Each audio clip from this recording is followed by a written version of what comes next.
जारी वीडियो किया और इस पर सियासत उसके बाद ही तेज हो गई। वीडियो को लखीमपुर का बताया गया, हालांकि अभी तक इस वीडियो की सत्यता की पुष्टि नहीं हुई है। न्यूज 18 भी इस वीडियो की पुष्टि नहीं करता, लेकिन इस वीडियो के सामने आने के बाद कई सारे सवाल खड़े होने लगे हैं।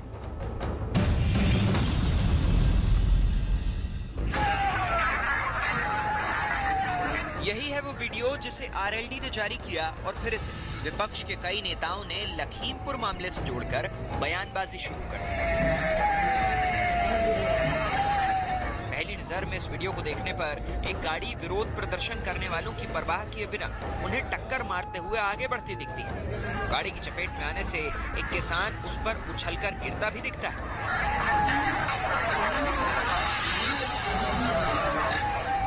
लेकिन इसी वीडियो में गाड़ी की विंड स्क्रीन का ड्राइवर के सामने का एक हिस्सा टूटा नजर आता है। यही नहीं, ड्राइवर के बगल के दरवाजे की खिड़की का कांच भी पूरी तरह गायब दिखता है। उसके बाद ये बहस शुरू हो गई कि क्या जिस गाड़ी से हादसा हुआ उस पर किसी ने पथराव किया था? क्या जान बचाकर भागने की कोशिश में ड्राइवर ने संतुलन खो दिया और यही हादसे की वजह बन गया? इस वीडियो के सामने आने के बाद विवाद बढ़े तो कई सवाल भी खड़े हुए। सवाल ये कि गाड़ी का शीशा कैसे टूटा? क्या प्रदर्शनकारियों को चपेट में लेने से पहले गाड़ी पर हमला हुआ था? इस वीडियो के आने से पहले अजय मिश्रा ने भी दावा किया था कि पहले गाड़ी पर पथराव हुआ। तो क्या गाड़ी पर हमले से ड्राइवर का संतुलन बिगड़ गया? सवाल उठाए जा रहे हैं कि गाड़ी पर हमले के वीडियो की अनदेखी क्यों की जा रही है? वीडियो पर उठ रहे सभी सवाल जांच के दायरे में तो हैं ही।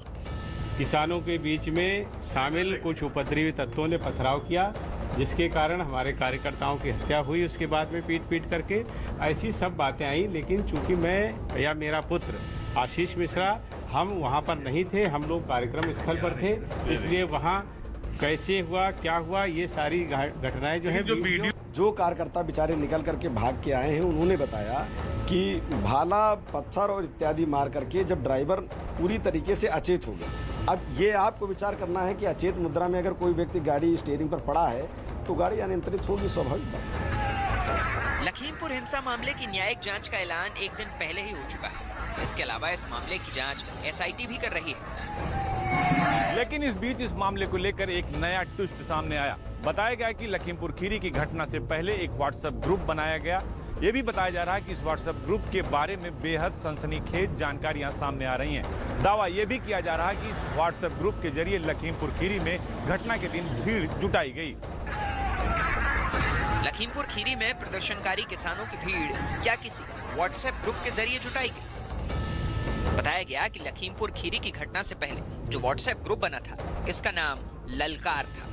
पता चला है कि ललकार ग्रुप का एडमिन खालिस्तानी संगठन बब्बर खालसा सदस्य रह चुका है और उसी ने केंद्रीय मंत्री का वीडियो वायरल किया था। खबर है कि 24 घंटे में इस वीडियो को 2500 से 3000 लोगों ने देखा, जिसके बाद लखीमपुर खीरी में लोगों की भीड़ जुटी। यही नहीं, इस घटना के दौरान सिख फॉर जस्टिस से जुड़े खालिस्तान समर्थक आतंकी गुरपंत सिंह पन्नू का एक वीडियो भी सामने आया, जिसमें वो लोगों को भड़काता दिखा। इस मामले में केंद्रीय मंत्री अजय मिश्रा भी कई बार साजिश की तरफ इशारा कर चुके हैं। किसानों यूपी ਦੇ ਵਿੱਚ 9 ਅਕਤੂਬਰ ਨੂੰ ਯੋਗੀ ਨੂੰ ਤੇ ਅਜੇ ਮਿਸ਼ਰਾ ਨੂੰ ਯੂਜ਼ ਡਰੋਨਸ ਐਂਡ ਟਰੈਕਟਰਸ ਘੇਰ ਲਓ ਉਹਨਾਂ ਨੂੰ ਤੇ ਇਹੀ ਤੁਹਾਡਾ हल है। खालिस्तान बब्बर खालसा कुछ लोग भिंडरा वाले की तस्वीर लगाए थे। इस तरह के सारे चित्र वहाँ मिले हैं। तलवार, डंडे, कांटे, बल्लम, ऐसी सारी चीज़ें भी मिली हैं देखने को, जो हम लोगों को आप लोगों ने ही वीडियो भेजे हैं, कुछ ऐसे हमने देखे हैं। तो इसमें कोई ना कोई साजिश भी हो सकती है। लखीमपुर मामले की जांच शुरू हो चुकी है, तो इसे लेकर साजिश तक के दावे होने लगे हैं। इस बीच इस पूरे मामले में कांग्रेस का विरोध प्रदर्शन तो जारी है ही, साथ ही विरोधी दल के कई नेता केंद्रीय मंत्री अजय मिश्रा को बर्खास्त करने की मांग करते नजर आए। वो केंद्रीय गृह राज्य मंत्री टोनी मिश्रा जो आज भी आपके साथ मंत्रिमंडल में बैठे हैं, उनको बर्खास्त कीजिए। उन पर, उनके पुत्र पर और भाजपा के लोगों पर हत्या का मुकदमा दर्ज करिए। गृह राज्य मंत्री के बेटे और उनके साथ उनके साथियों की गाड़ी सीधी आकर के किसानों के ऊपर चढ़ गई और उसी का परिणाम ये होगा किसानों की मृत्यु हुई है। अगर कोई दोषी है, किसी को जेल जाना है, तो वो गृह राज्य मंत्री हैं, उनके बेटे और उनके साथी जितने भी जेल जाएं। लखीमपुर खीरी में जो कुछ हुआ उसमें 8 लोगों की मौत हुई। ये वक्त माहौल को शांत करने का तो है ही, साथ ही पीड़ितों को इंसाफ दिलाने का भी है। इस हादसे में चुनावी फायदा देखने वालों को भी अपने रवैये पर विचार करना पड़ेगा। किसान आंदोलन की आड़ में कई देश विरोधी तत्व भी माहौल को खराब करने की ताक में, और इसलिए इस संवेदनशील मुद्दे पर वोट की राजनीति करने वालों को भी संयम से काम लेना पड़ेगा। लखीमपुर खीरी मामले में किसान संगठनों और प्रशासन के बीच समझौते के बावजूद सियासत थमने का नाम नहीं ले रही।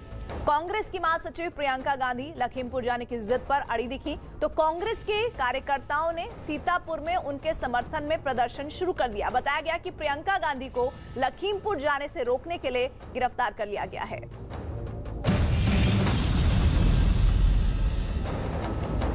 आखिरकार प्रियंका की जिद को देखते हुए पुलिस ने उन्हें 151, 107 और 116 की धाराओं में गिरफ्तार कर लिया और पीएसी के गेस्ट हाउस को ही उनके लिए अस्थायी जेल में बदल दिया। लखीमपुर खीरी में धारा 144 लागू होने की वजह से प्रशासन ने प्रियंका गांधी वाड्रा को एक दिन पहले सीतापुर में रोका, तो बापू की दुहाई देने वाली पार्टी के कार्यकर्ताओं ने आज फिर सड़क पर हंगामा शुरू कर दिया। पुलिस के समझाने के बावजूद कांग्रेस के कार्यकर्ता आपा खोते दिखे,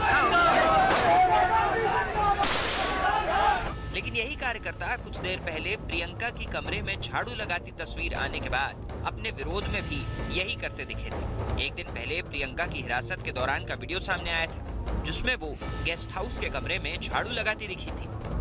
प्रियंका को लखीमपुर खीरी जाने से रोके जाने पर कांग्रेस के साथ ही कई विरोधी दलों का दर्द छलक पड़ा। शिवसेना को तो प्रियंका के बहाने उनकी दादी इंदिरा तक की याद आ गई। कांग्रेस पार्टी के साथ आपका संघर्ष हो सकता है, मतभेद है, लेकिन वो इंदिरा गांधी जिसने हिंदुस्तान की जो विभाजन हुआ था उसका बदला लिया, पाकिस्तान को तोड़कर, उसकी पोती को आप जिस प्रकार से अपने बर्ताव कर रहे हो, ये देश देख रहा है।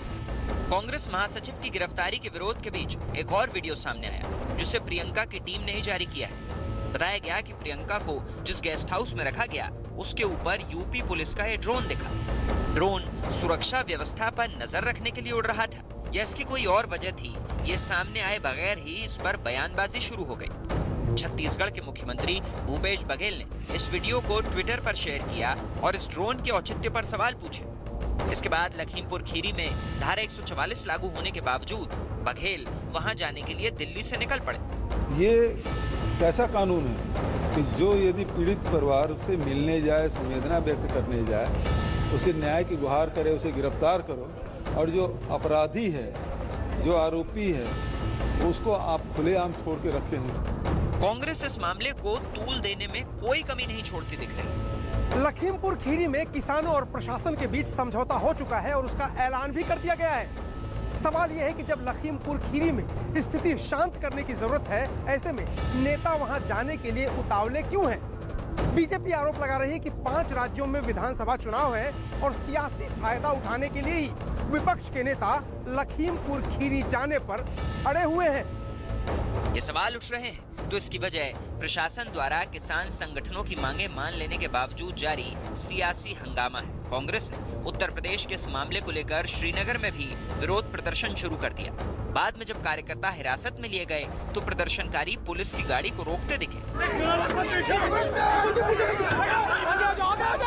इसी तरह किसान संगठनों की हर शर्त मान लेने के बावजूद देश के अलग अलग हिस्सों में प्रदर्शन जारी है। बीजेपी का आरोप है कि कांग्रेस और विपक्ष इस मामले में राजनीति करके माहौल खराब करना चाहता है। जिस तरह का आपने देखा कृत्य नकारात्मक विपक्ष ने किया, वो चाहता था कि दंगा भड़का दे, क्योंकि ये आपदा में अवसर तलाशने वाले लोग हैं, लाशों पर राजनीति करने वाले लोग हैं विपक्ष के लोग। इस बीच लखीमपुर खीरी मामले में जिन 8 लोगों की मौत हुई थी, उनकी पोस्टमार्टम रिपोर्ट आ चुकी है।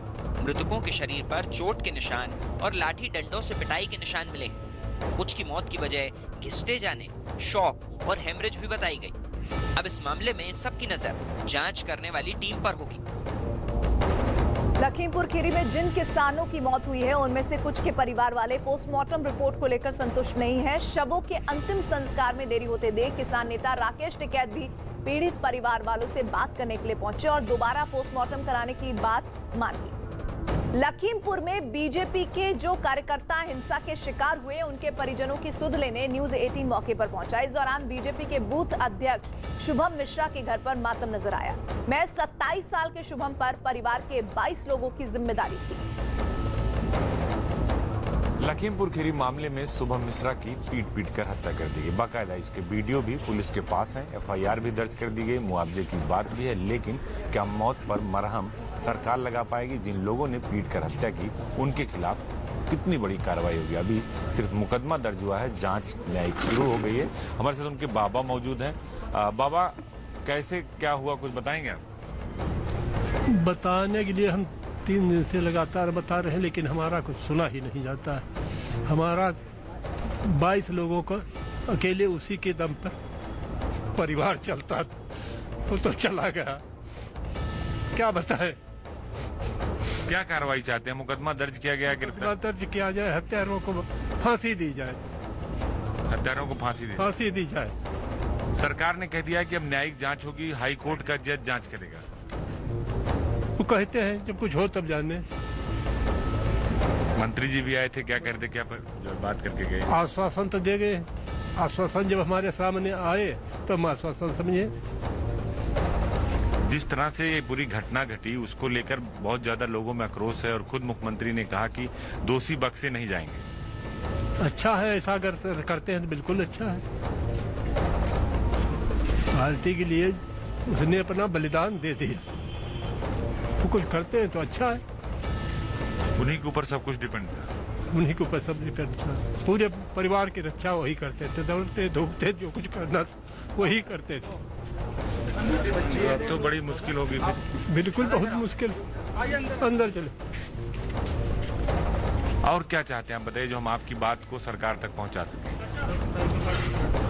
मेरे अकेले चेहरे से ने क्या होते जब शासन प्रशासन कुछ हमारी बात आपकी पहुंचाएंगे, न्यूज 18 पहुंचाओगे तो हमारी बहू को बातें नौकरी मिलनी चाहिए और उसकी लड़की को बातें सरकारी कोई अच्छे स्कूल में उसकी शिक्षा की व्यवस्था होनी चाहिए निःशुल्क।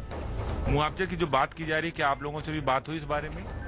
बात हुई, पेपर में भी सुना। 45,000 रुपया, 45 लाख रुपया। और सांसद जी आए थे, वो भी आश्वासन दिया है। और भाजपा के अलावा हमारे पास किसी पार्टी का, विपक्षी का आज तक दर्शन नहीं हुआ। आतंकवादी हैं विपक्षी सब। तो देखिए, उनके बाबा थे श्याम मनोहर जी, जिनका दर्द छलक कर सामने आ रहा है। फांसी होनी चाहिए हत्यारों की, ये उनकी डिमांड है।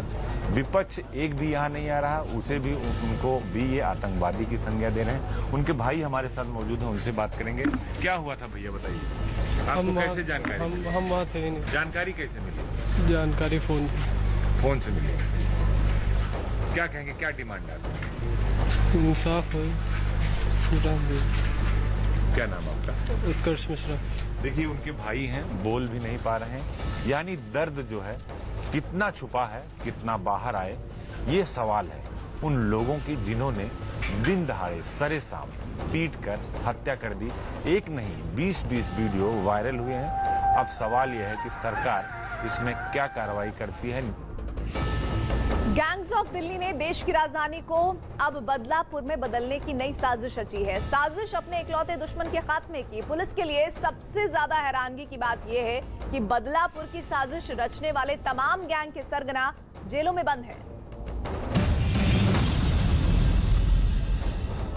अशोक प्रधान, काला जठेड़ी, लॉरेंस बिश्नोई, हाशिम बाबा, दिल्ली के ये वो गैंगस्टर हैं जो हरदम दिल्ली पुलिस की नाक में दम किए रहते हैं, फिर चाहे ये जेल के बाहर हों या जेल के भीतर। लेकिन इन चारों नामी बदमाशों की एक ऐसी साजिश दिल्ली पुलिस के हेडक्वार्टर में दस्तक दे चुकी है जिसे सुनने के बाद पुलिस का कोई भी जवान सावधान की मुद्रा में आए बगैर नहीं रह सकता। जितेंद्र गोगी की हत्या के बाद उसका गैंग पूरी तरह से अलग थलग पड़ गया था, लेकिन उसके पुराने गैंगस्टर दोस्तों ने एक बार फिर उसके इस गैंग को खड़ा करने की ठानी और सब ने मिलकर इस गैंग को एक बार फिर खड़ा कर दिया है।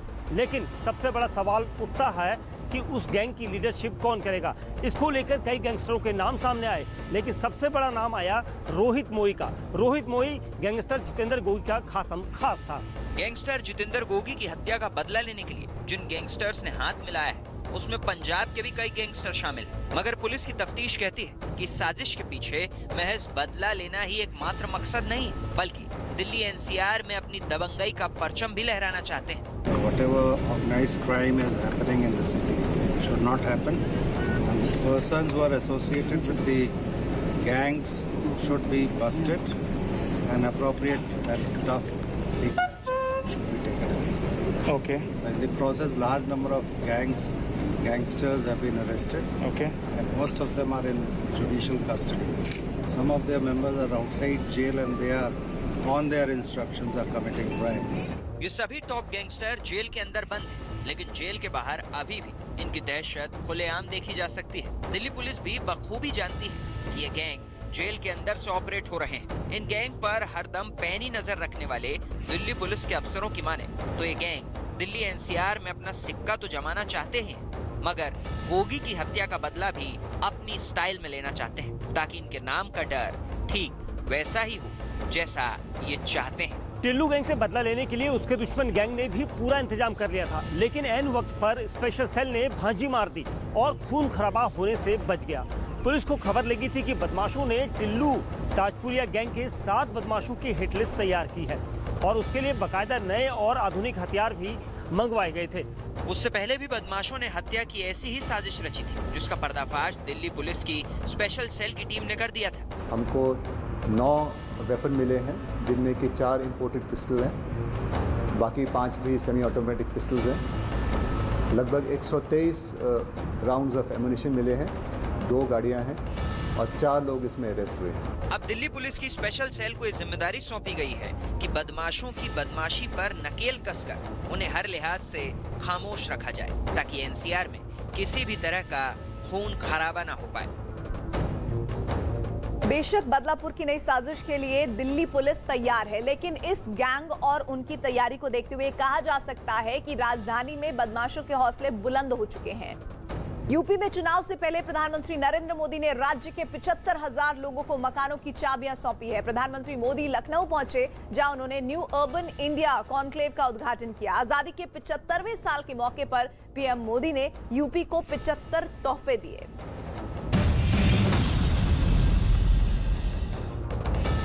देश की आजादी के 75वें साल को आज के दिन यूपी की राजधानी लखनऊ में यादगार बनाया गया। इस खास मौके पर पीएम नरेंद्र मोदी ने न्यू अर्बन इंडिया कॉन्क्लेव का उद्घाटन किया, जिसमें उन्होंने 4,737 करोड़ की 75 परियोजनाओं का लोकार्पण और शिलान्यास किया। इसके अलावा उन्होंने प्रधानमंत्री आवास योजना के जरिए राज्य के 75 जिलों के 75,000 लोगों को डिजिटल तरीके से मकान की चाबी सौंपी। शहरों के लिए 75 इलेक्ट्रिक बसें दी, साथ ही कॉफी टेबल बुक का विमोचन भी किया। 3 दिनों तक चलने वाले इस कॉन्क्लेव में पीएम मोदी ने जब गरीबों को मकान सौंपे तो उनका फायदा लेने वालों से बात भी की। अच्छा, घर में खास चीज क्या पकाते हैं? माल वगैरह। आप बताइए, मैं नहीं आऊँगा खाने के लिए, आप चिंता मत कीजिए। आ जाना सर, हमें तो और अच्छा लगेगा। खिलाएंगे? हाँ खिलाएंगे जी सर। प्रधानमंत्री आवास योजना के जरिए गरीबों को मिले मकानों का मालिकाना हक परिवार की महिलाओं को दिया गया है। पीएम ने इसे एक अहम और महिलाओं को सशक्त बनाने का फैसला बताया। पीएम आवास योजना के तहत जो घर दिए जा रहे हैं, उनमें 80% से ज्यादा घरों पर मालिकाना हक महिलाओं का है या फिर वो ज्वाइंट ऑनर है। आजादी के 75वें वर्षगांठ पर मनाए जा रहे अमृत महोत्सव के दौरान प्रधानमंत्री नरेंद्र मोदी ने 110 तरह की आवासीय और व्यावसायिक निर्माण से जुड़ी प्रदर्शनी को देखा। इस प्रदर्शनी में राम मंदिर के मॉडल और मास्टर प्लान की भी जानकारी दी गई है। इस मौके पर प्रधानमंत्री नरेंद्र मोदी ने विकास के पथ पर बढ़ते जा रहे लखनऊ की तारीफ की और पिछली सरकारों पर निशाना भी साधा। 2017 के पहले के यूपी और बाद के यूपी का अंतर उत्तर प्रदेश के लोग भी अच्छे जानते हैं। न्यू अर्बन इंडिया कॉन्क्लेव के मौके पर न्यू अर्बन इंडिया नाम की एक लघु फिल्म भी दिखाई गई। लखनऊ के इंदिरा गांधी प्रतिष्ठान में होने वाले इस कार्यक्रम में शहरों के विकास से जुड़े कई विषयों पर सेमिनार और वेबिनार का आयोजन किया गया। और इसी के साथ ही यहाँ एक ब्रेक के लिए हम रुक रहे हैं। ब्रेक के बाद